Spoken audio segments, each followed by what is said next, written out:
Hello guys, selamat datang dekat channel Aiman Soy. And siapa yang baru datang kat channel aku, jangan lupa like, comment and subscribe. Jangan lupa juga untuk share sebab 100 subscriber nanti aku ada buat giveaway geng. So guys, hari ni aku nak buat video unboxing je. Tak ada video game ataupun video reaction. So barang yang aku nak unboxing, aku beli dekat Shopee. Ini barang dia. Aku beli lighting yang bulat tu, yang ring tu. Kita nak unboxing, kita tengok dalam dia okey ke tak okey. Dia punya lampu macam mana, nanti kita try, okey? Jom check it out.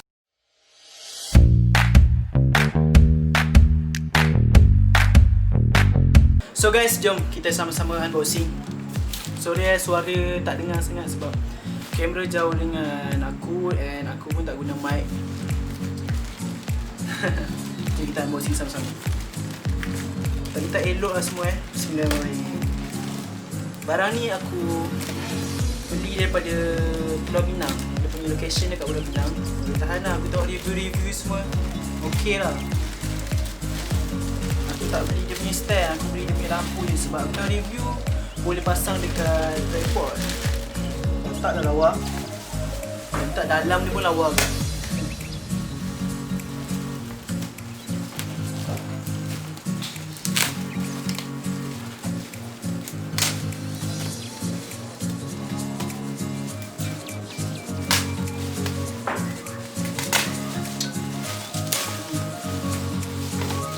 Jangan tengok.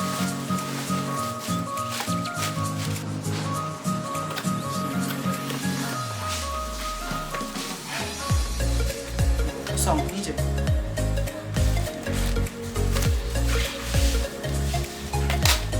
Dia bagi sekali dengan phone holder lah. Tu aku buat TikTok kot. TikTok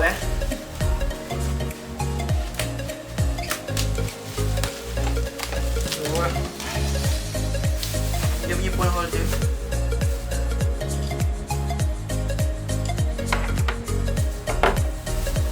Ni dia punya lampu, ni barang dia. Oh, dia punya material macam apa apa nama dia? Plastik kot. Jom kita try dia punya lampu.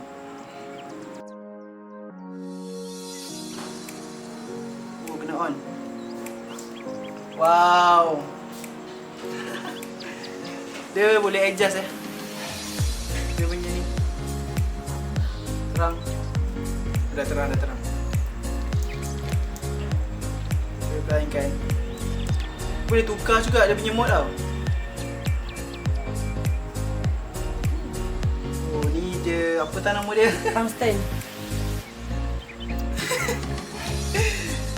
Ada 3 mode je. Boleh brightness dia boleh naik dengan boleh turun. Nice. Untuk dia.